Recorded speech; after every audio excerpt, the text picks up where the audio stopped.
लक्ष्य क्या है? वैदिक कृषि। वैदिक कृषि। और लक्ष्य क्यों है? क्योंकि हमें हवा, पानी, भूमि, ध्वनि को शुद्ध रखना है। और जो इसको शुद्ध रखेगा या रखने की चेष्टा करेगा, उसको ऋषियों के ग्रंथ पढ़ना अनिवार्य है। आधुनिक विज्ञान के तो आपने रिजल्ट देख ही लिए हैं, उससे तो ये दिन प्रतिदिन खराब ही होंगे। ठीक है जी। तो हमें ऐसा काम करना है जिसमें मानवीय ऊर्जा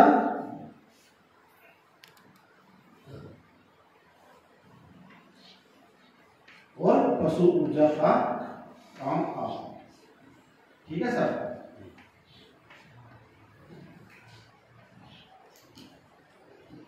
जो ईश्वर को जान जाएगा और जो का तो जान जाएगा कि वो सर्वशक्तिमान है, न्यायकारी है, सर्वव्यापक है, कणकण है, जो का तो जान जाएगा तो इनको वो खराब नहीं कर पाएगा, वो डरेगा उससे कि हवा बनाई हुई है, पानी बनाया हुआ है परमात्मा का, तो उससे डर के काम करेगा। और वेद में कहा गया है कि 90% लोगों को वैदिक कृषि करनी है।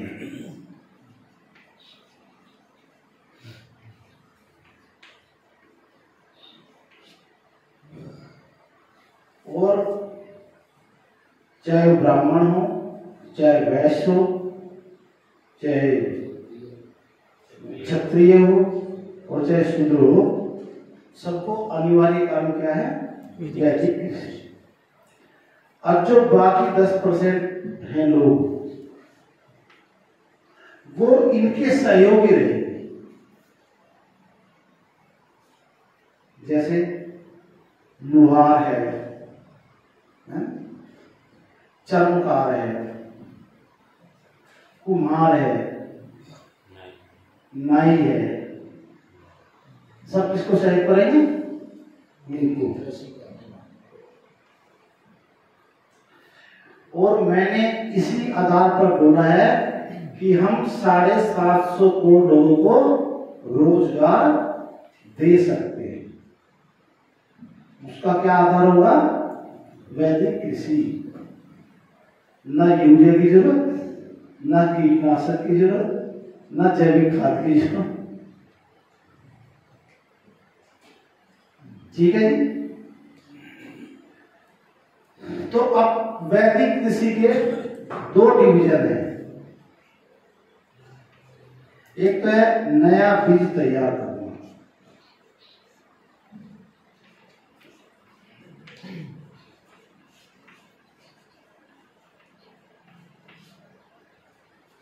अच्छी फसल के लिए है जी। और दूसरा है भोजन।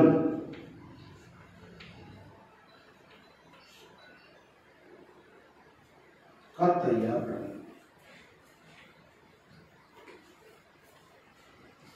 मैं कच्चे को भी, अन्न को भी मैंने भोजन ही दिया है। ठीक है। फल फूल भी आते उसे, सभी को मैं भोजन। और भोजन की क्या परिभाषा बताई थी मैंने आपको? 100 से 400 जो 100 से 400 वर्ष तक मानव के शरीर को इतनी बल ऊर्जा दे सके जिससे वह ये आयु पूरी कर सके। इस बात से सहमत है? ठीक है। अब ऐसा भोजन किसको मिलेगा? वेद में कहा गया है कि ये भोजन उसको मिलेगा जिसने सत्य को धारण किया है।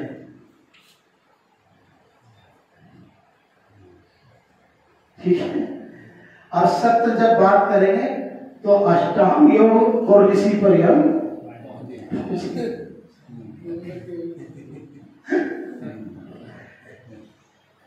अच्छा, अभी जिसको हम भोजन कह रहे हैं और जो 50-100 वर्ष से नीचे मर रहा है वो भोजन नहीं है। उसको भोजन नहीं कह सकते। वो कोरोना से मरा, कैंसर में, ये भोजन नहीं है। भोजन की परिभाषा बता दी, कंडीशन शर्त है इसके। ठीक है जी। अब पहले पर नया बीज तैयार करने की विधि बता देते हैं। आधुनिक की बता दो क्या? आधुनिक वाले कैसे करते हैं? क्या जानना है नहीं, बताना बहुत जरूरी है। चलो बता देंगे। उनमें क्या करते हैं? वो क्या है? राक्षस लोग है, राक्षस। कैसे राक्षस है बता देता हूं। ये भोजन में 3 ऊर्जा रहती है। एक छिलका, इसको शिव ऊर्जा नाम दिया हमने। एक गुदा, इसको है विष्णु, और इसको जो ब्रह्म है, जो है बीज, ये है ब्रह्म। किसी में फल अन्न में 3 ऊर्जा रहती है, छिलका, विष्णु, गुदा और ब्रह्म। ये क्या करते हैं? इस ब्रह्मा ऊर्जा को ये गुदा में कन्वर्ट कर देते हैं, इसको उसकी मोटाई बढ़ा देते हैं और वो हो जाता है सीडलेस।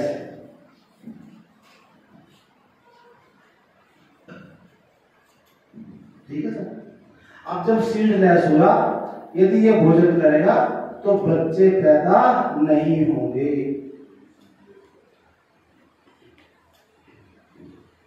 सीडलेस खाक भोजन के रूप में लेकर के 30% युवा और युवतियां बांझ हो चुके हैं।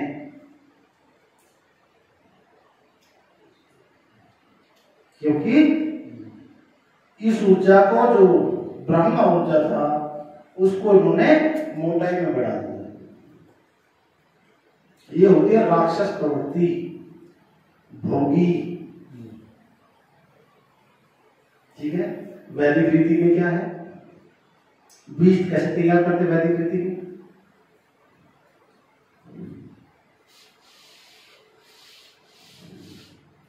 जैसे मैं गन्ने का उदाहरण लूं, है ना?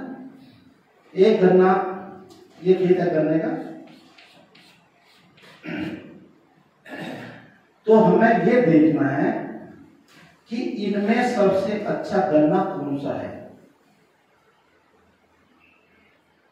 जो सबसे लंबा होगा, मोटा होगा, उसको सिलेक्शन करना है और उसमें एक निशान लगाना लाल डोरी। जब भी हम फसल बोएंगे तो या तो हम गन्ने को काटेंगे या नौकर को बोलेंगे कि जिस पर लाल डोरी बंधी हो वो गन्ना काट के लाओ, उसकी हम बुआई करेंगे। ठीक है जी।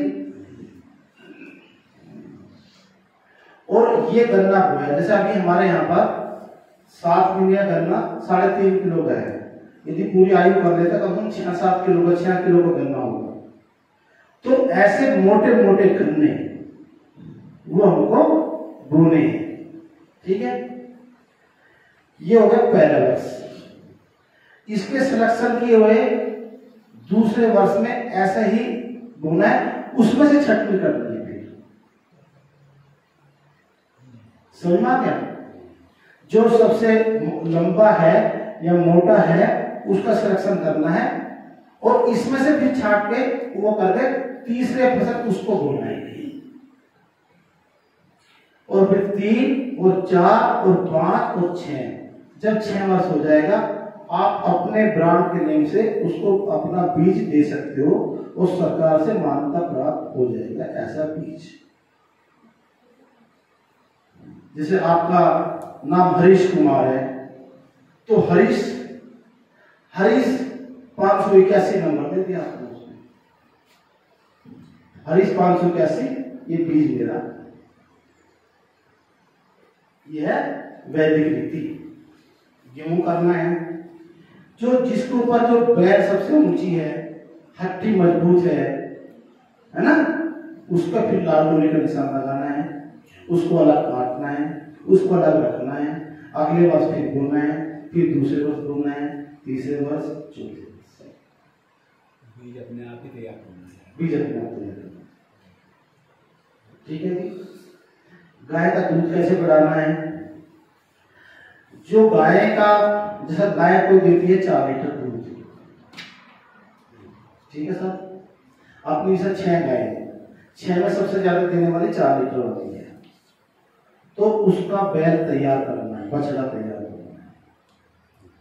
फिर जैसे उसने दिया 6 लीटर जो बच्चे थे, उसका फिर 6 लीटर वाला का बैल तैयार करना है जो बछड़ा, फिर उसका 6 वर्ष तक ऐसे ही जनरेशन करना, फिर अपनी गाय का आप अपना ब्रांडिंग कर सकते हैं।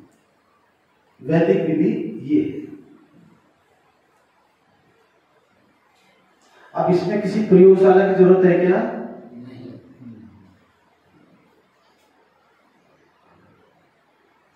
हम इसी विधि से गन्ने बोते हैं और गन्ने का साइज जब देखेंगे, पर पूरा रेगुलर नहीं है। मेरी बेटी ने अब ये सीखा, मेरी एक वीडियो देखी थी बीज तैयार कैसे करते हैं, तो उसने बोला था पापा मैं नया बीज बंद बनाऊंगी। अच्छा पापा ना नया वैदिक विधि है, ठीक है सर।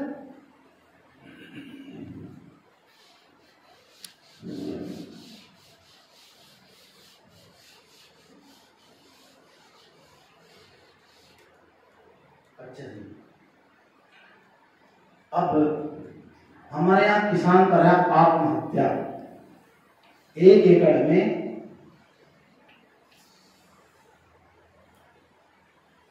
उसको 20,000 रुपए की कमाई भी नहीं होगी। आत्महत्या क्यों करेगा? जब उसको पैदा नहीं होता भी करेगा आत्महत्या। और हम बात कर रहे हैं 2 लाख रुपए की। और हमारे पास ऋषियों के प्रमाण हैं जो विद्या दी है। अब ऋषि तो गलत हो नहीं सकते, ठीक है जी। तो हमने उसको ट्रायल किया, और ट्रायल कैसे किया देखो जी।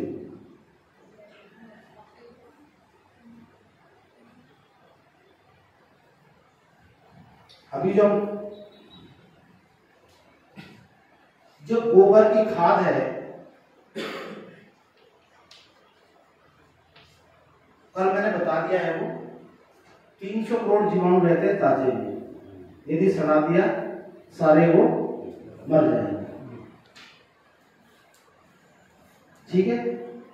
सड़ाना नहीं है, जरूरत है तो उसमें मीठा डाल सकते हो, तो जीवाणु की संख्या और बढ़ जाएगी, ठीक है जी। जब हमने रिजल्ट तैयार किया तो 1 एकड़ में हमारे यहां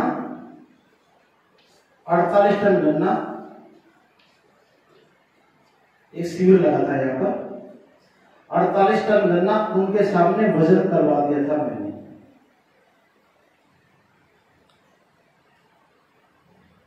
ठीक है जी। तो 48 टन में 12% निकला गुड़, वैसे 14% तक निकलता है, 14 से 16, पर हम 12% ही माने तो 12 अट्ठे 96, 12 अट्ठे 96, 12 चौक 48, 48 और 9 58,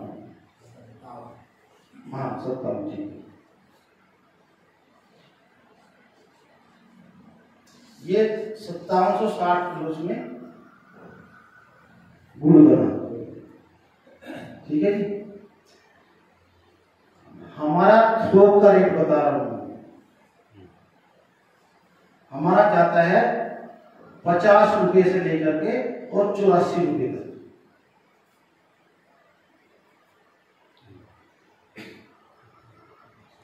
ठीक है। यदि मैं 40 में लगाऊं आपको, मार्केटिंग नहीं है आपकी, तो 624, 728 और 2 30, 520 है 23, 2,30,000 बैठता है।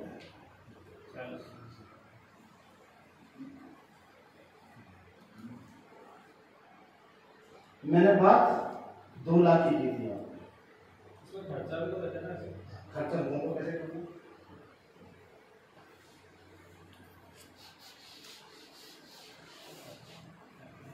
क्या है कि हम यहाँ 6 फीट का बोलते हैं गन्ना,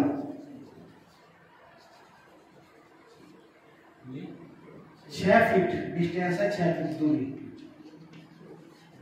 6 है ना? नहीं 6x1, 6 फीट दूरी है।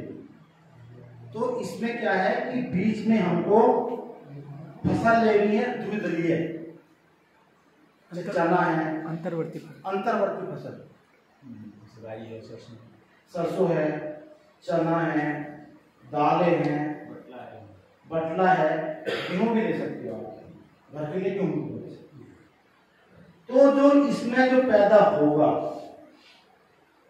वो 2 लाभ है। एक तो जो नाइट्रोजन जो द्विदलीय यहाँ छोड़ेगी इस गन्ने को सपोर्ट करेगा,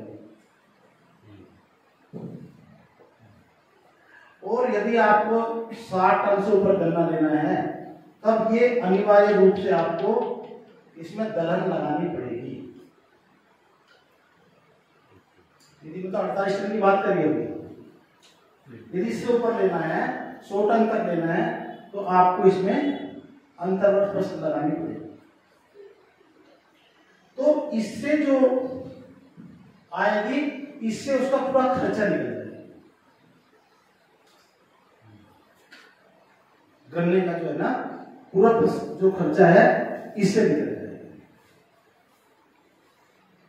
अच्छा भाई, खर्चा क्या है इसमें? ना आपको खाद लाना है, ना आपको कीटनाशक लाना है, ना कोई खाद लाना है, आपकी मजदूरी तो आपको खुद को करना है। एक बार गन्ना बो दिया जो जिंदगी भर की छुट्टी, जिंदगी भर की छुट्टी। 3 साल तक ही चलता है ना। हाँ, शहर तो हो गए तो 2 साल भी नहीं चलेगा।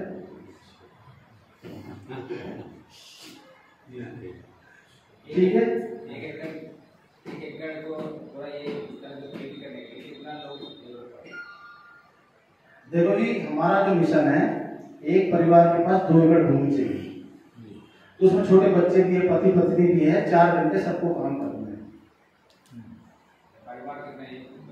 परिवार में 5 मेंबर मानते हैं, 2 पुरुष और 2 बच्चे और मम्मी पापा। अब वो एवरेज में 5 है, तो 6 मान सकते हो। बच्चों का स्कूल में छोड़ते हैं ना? ऐसा है जो स्कूल है। हाँ, बहुत बढ़िया सवाल आपका। हाँ, अभी बताता हूँ ना स्कूल में क्यों जाते हैं। एक मेरा ये मैं जो माइक पकड़ रहा हूँ ये खराब हो गया, और मैं इसको टायर पंचर वाले के पास ले गया, तो कितने दिन में ठीक करेगा? तो जो आधुनिक विज्ञान है बच्चों को पढ़ा सकता है ये।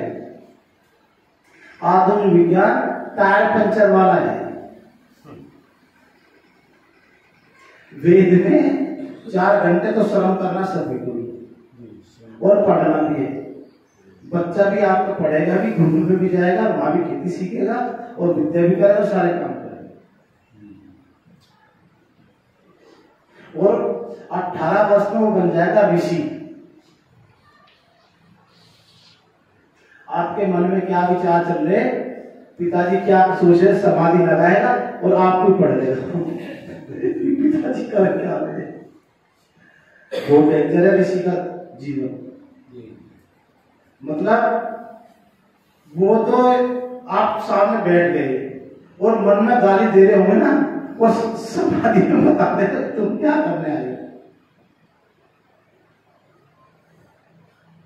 इसमें सब्जियों का प्लानिंग कर सकते हैं, सब्जी जो फसल है। हाँ, ये लीजिए ना, इसमें बोइए, बटर है, टमाटर है, प्याज है, लहसुन है, हमारे तो बोते हैं लहसुन प्याज बोया हमने, पूरी फसल ले सकते हैं। नहीं करने को तो पानी का व्यवस्था क्या होना चाहिए?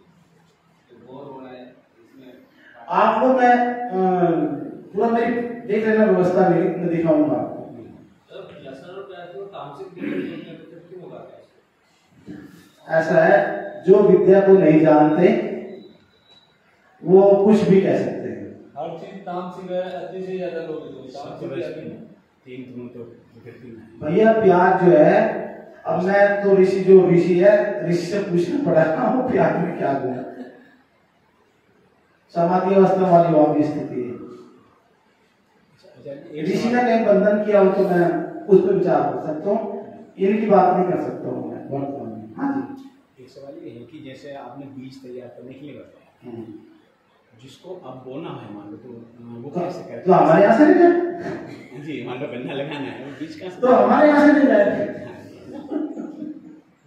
जी, एक बार तो नहीं जाना है जी।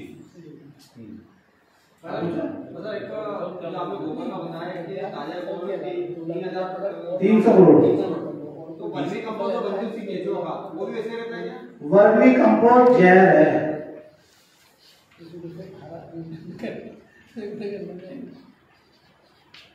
क्या है?